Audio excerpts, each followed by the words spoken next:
Hi, and good morning, everyone. My name is Albert, and this is Vlogs About Nothing. Thank you very much for taking the time out of your very busy morning to join me. I really do appreciate it. This morning, I want to talk about the power of communication and just the different kinds of communication, and how recently I've really learned to appreciate another kind of communication. I hope that you guys are well. How was your, 4th of July? That all go well for you guys? I was out till about 2 last night delivering food. You know what I mean? Living that life. It was cool. There's a couple Taco Bell orders at the end of the night there that got a little weird. But I hope everyone got home safe, you feel me? And I hope that it all got worked out with that Taco Bell situation. The wildest things happen in the middle of the night, including and or not limited to a delivery driver accidentally giving you the wrong food. Mistakes happen. What are you gonna do? You feel me? There was like a 30-minute wait in the drive-thru at Taco Bell last night. I was like the 15th car. I'm not even playing. I was gonna try to leave, but you get stuck in them drive-thrus in the middle of the night, and like there's no lights, and there's random curbs on the side of like where you should be able to pull out, you know what I mean? So it's just sort of like you're literally stuck. And I was me last night at about 1 o'clock. And so I hope that you guys had a really good 4th of July. Obviously, I want to talk about communication because I have always been a huge fan of communication, sign me up. Some C&J, you know what I mean? Like, aced it. Love C&J. Communication and journalism. They should be two different classes, but institutions like to save money, so C&J. Anyways, communications. I have been a fan, because I've been a very lucky guy and privileged in so many different areas, you feel me? And from an early age, being trained to be a public speaker and actor and stuff, you quickly learn that communication is everything. You feel me? Like, it's absolutely everything. You can't get anything done without communicating. Nonverbal communication is the biggest kind of communication, and we've talked about this before on the channel. I think that's pretty striking. However, in a world that removes itself, I would argue, just a little bit more on the daily basis from the nonverbal communication, just because there's a lack of people, IRL stuff, you feel me? That's what I mean. But it's just, so something needs to give and something needs to fill in its space. And so we then welcome ourselves to the wonderful world of other kinds of communication, you know what I mean? Like email, anything text-based, but there's different categories within each of that text-based broader category. You see what I'm saying? So you got your emails, you got your, what do you call disappearing chats? That's something that, I have been not willing to delve into. Just like WhatsApp or Snapchat, like what kind of communication do you call that? Like shady communication? You feel me?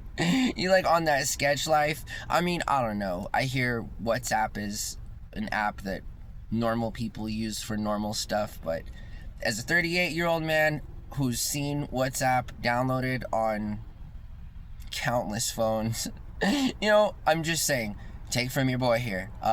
Usually it's not an app that is used for that kind of stuff. You feel me? And that's what I'm saying. So like shady communication, you know what I mean? Like Snap, Tinder, WhatsApp, like anything that where you just don't want like a record of it. That's also a kind of a communication, you know what I mean? Like, anyways, other kinds of communication. Text message, you could write a letter, you can write an email. We've talked about that, and the nonverbal stuff, but communication is seriously everything. And I prefaced with all those silly things about myself and stuff, because recently I have learned to like text. All right, so I'm 38 years old. I got my first cell phone in 1999. I started texting shortly thereafter.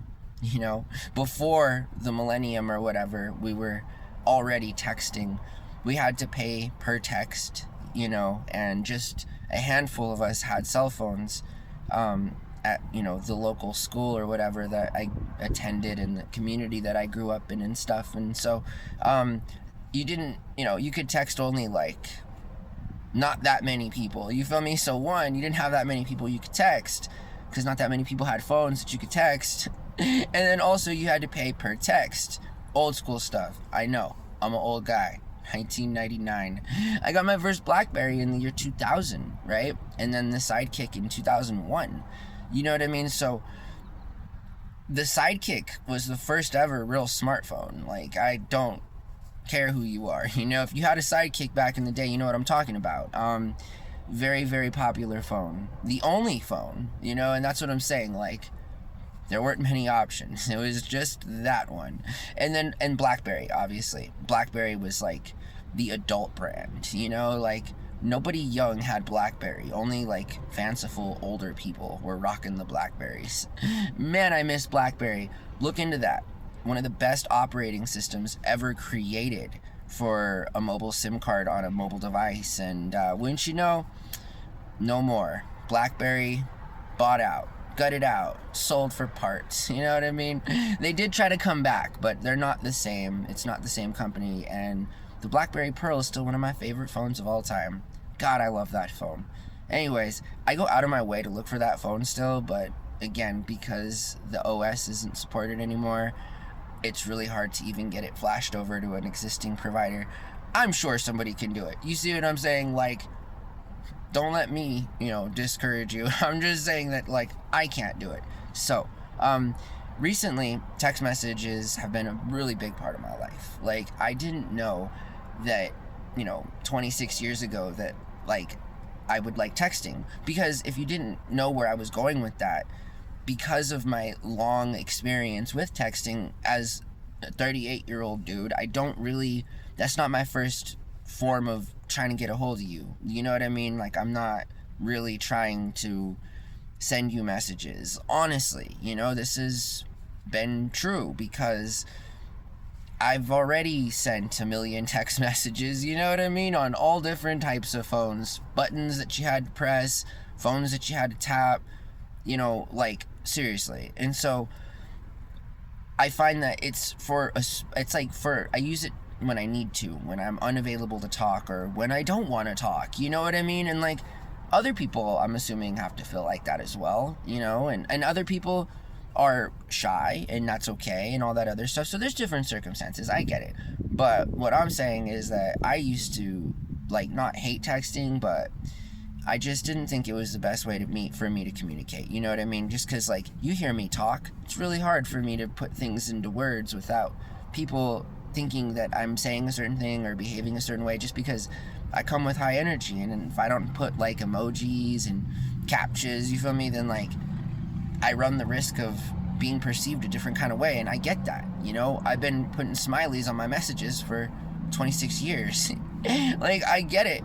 I'm just saying that right now I'm really enjoying the whole texting thing. And last night I spent hours talking, communicating through text with somebody that means everything to me, you know what I mean? And what's interesting is that I didn't think you could even, like, meet somebody like that, much less love them, much less, like, this past week was pretty intense. And so I'm just thinking to myself, like, I really enjoy talking to her in any kind of a way. And I think that's a different subject or whatever, right? When, like, it doesn't matter how you talk to that person or whatever, but, like, it definitely does. And it always takes one person to either give or not, you know what I mean? And, like, I don't know. Recently, I learned to give as it concerned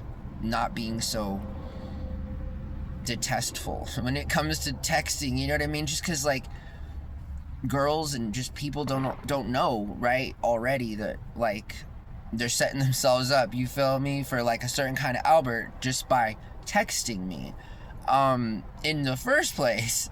But it's been an excellent experience for me. Would not be this here, or would not have had the awesome experiences I would have had if it weren't for that kind of communication. And so, sort of ironic, but I'm willing to, admit when I was wrong, which is, as I'm coming to find out, all the time in this relationship. Jokingly, I'd tell her stuff like that, but like, I'm serious. Like, she's always right, and it blows my mind. Like, what are you gonna do?